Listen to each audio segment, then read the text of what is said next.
नर्मदे हर मैया। यहाँ से आओ ना, यही से आना पड़ेगा। मैया कहाँ से हो? हम सातारा से है। सतारा से? आप भी साथ में हो बाबा? हम मनमाड़ से। आप मनमाड़ से। और बाबा आप? ये सातारा से। वो भी सतारा से। दोनों पति पत्नी है, अच्छा, साथ कर रहे हैं। कैसा आनंद आ रहा है आपको?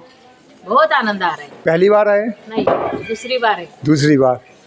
तो पहले से और ज़्यादा आनंद आ रहा है या पहले जैसा आ रहा है या पहले से कम आ रहा है?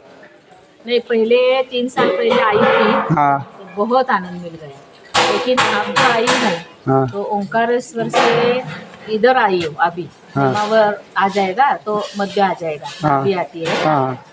लेकिन अभी आनंद से ज़्यादा भीड़, बहुत बहुत भीड़ है। और सबसे भीड़ ज्यादा के- महाराष्ट्र से। नहीं, और भीड़ के कारण क्या हो रहा है, थोड़ा कोई अध्यात्म करो, जब जाप पे करो तो वो आनंद नहीं मिल रहा है। बस चलते ही रही, चलना ही है, भीड़ में ही ऐसा ही है। लेकिन उतना आनंद पहले 3 साल पहले मिला, वो नहीं मिल रहा है।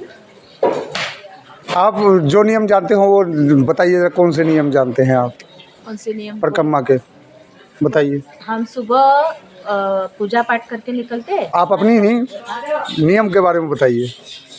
कौन से नियम? सब परिक्रमा का जो नियम होता है वो तो क्या वही बता रही हूँ। सुबह स्नान करने के बाद पूजा करते हैं, तो सुबह निकल पड़ते हैं। तो पूजा पाठ होने के बाद तो जितना चल सकते हो सूर्योदय से लेके सूर्यास्त के बीच में ही चलना होता है, लेकिन लोग बाग वो तो 3 अंधेरे में भागते हैं। 3 बजे से उठ रहे हैं, अंधेरे से भागने की बाद में। और लोगों की एक गलत फहमी मैं दूर करूं, ब्रह्म मुहूर्त 4 बजे से 6:30 बजे के बीच में होता है। उससे पहले राक्षस काल होता है, तांत्रिक विद्या होती है, तांत्रिक स्नान होता है, सब कुछ तांत्रिकी क्रम होता है 4 बजे से पहले। लेकिन 3 बजे उठ जाएंगे, 3:30 बजे नहा लेंगे, 4 बजे से पहले पूजा कर लेंगे। 3 बजे उठ जाएंगे तो उठ जाओ, लेकिन जे लोग सो गए हैं उनको भी परेशान करते हैं, रात के 2 बजे उठ जाते हैं और पूजा पाठ करके बैठे रहते हैं, अपने में बातचीत करते। तो क्या फायदा है? तुम आरती जो कर रही है उसका फल तो मिलना चाहिए आपको। वो 50 लोगों को जगा कर क्या मिलता है आपको? सुबह चलना नहीं होता, इसलिए सुबह नींद नहीं होती। और ग्रुप में चलते हैं, बोलो तो लड़ने को तैयार हो जाते हैं। अब ग्रुप अभी 80 लोग लेके आ गए, एक आदमी 80 लोग लेके आ गए। तो आश्रम में क्या करते हैं, एक को भेज देते हैं जगह पकड़ने के लिए, और जो चल के आते हैं वो गाड़ी से आते हैं, और चल के आते हैं उनको नहीं मिल रही है। और हम तो परेशान है, लेकिन जो आश्रम चला रहे हैं उनको बहुत बड़ी परेशानी हो रही है। टॉयलेट बाथरूम साफ नहीं करते हैं, जहाँ सोते हैं वहाँ ही सब फेंक के जाते हैं, गद्दियाँ भी नहीं उठाते हैं, और उनको खाना भी खिलाना है, रात को सुबह को बाल भोग देना है, और आश्रम भी संभालना है। और वो टॉयलेट बाथरूम कब साफ करेंगे? इतना आदमी है, अपने घर जैसा रखो ना। नहीं मैया, मैं एक बात कहना चाहूँगा,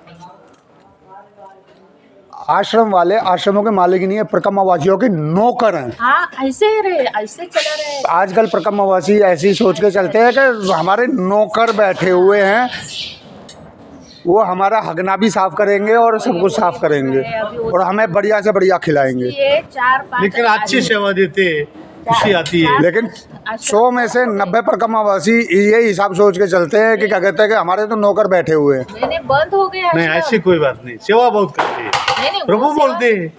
आश्रम वालों की नहीं कह रहा हूँ मैं, परिक्रमावासी जो सोच के चल रहे हैं, नहीं, वो तो सेवा बहुत कर रहे हैं, बहुत कर रहे हैं, बहुत सेवा करते हैं आश्रम वाले। बहुत आश्रम वाले बहुत सेवा करते हैं। परिक्रमा आपको क्या लगता है, अगर आश्रमों में अगर ये पहले की तरह अगर भिक्षा वाला प्रोग्राम चालू हो जाए तो परिक्रमावासी बचेगा? नहीं, मैं तो बोल रही हूँ अभी अगले साल से सब आश्रमों में सदाव्रत ही चलना चाहिए।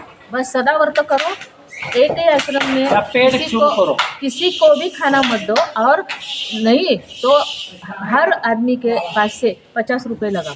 हाँ, वो अच्छा होगा। वो इतना होटल नहीं ना, आपके यहाँ रोटी है, नहीं तो चले पूरी अगले आश्रम। और मैं तो कहता हूँ हर टॉयलेट के बाहर कैमरा भी लगा देना चाहिए। अभी एक ताकि एक साधु ने टॉयलेट के बाहर लगाया था कैमरा और उन्होंने देखा तो उस आदमी को अगले आश्रम से पकड़ के लाया और सब टॉयलेट ऐसा ही होना चाहिए। ऐसा होना ही चाहिए। इसलिए मैं अभी इस परिक्रमा में इस साल की परिक्रमा में मैं तो बहुत नाराज़ हो गई हूँ। परिक्रमा अब मैं तो ऐसा बोल रही हूँ कि 60 साल के ऊपर के किसी ने भी ये परिक्रमा नहीं करनी चाहिए और स्त्रियों ने 50 साल के बाद ही परिक्रमा करनी चाहिए, क्योंकि इधर आश्रमों में जो साधु लोग बोल रहे हैं वो बराबर है, क्योंकि 50 साल के पहले जो आ रही है लड़कियां स्त्रियां, इसके कारण इधर का पावित्र्य नष्ट हो रहा है। वो कुछ मानती ही नहीं है। न मानो, अपने घर बैठो। इधर इतना पॉजिटिव वेव्स जो आता है वो भी मिल नहीं रहा है। क्यों ऐसा? ये पाप तो मत करना ना। इसलिए 50 साल के बाद आओ, आपकी शारीरिक स्थिति देख के 50 साल के बाद आओ, और 60 साल के बाद किसी ने भी परिक्रमा नहीं करनी चाहिए। ये तो मेरा अभी इतना हाँ वही इतना मत है कि अभी 2 परिक्रमा करने के बाद मैं ऐसा सोच रही हूँ। इधर बहुत ही देखो, ये भी सुनने बैठे। चलो, नर्मदे नर्मदे हर। नर्मदे हर, नर्मदे हर।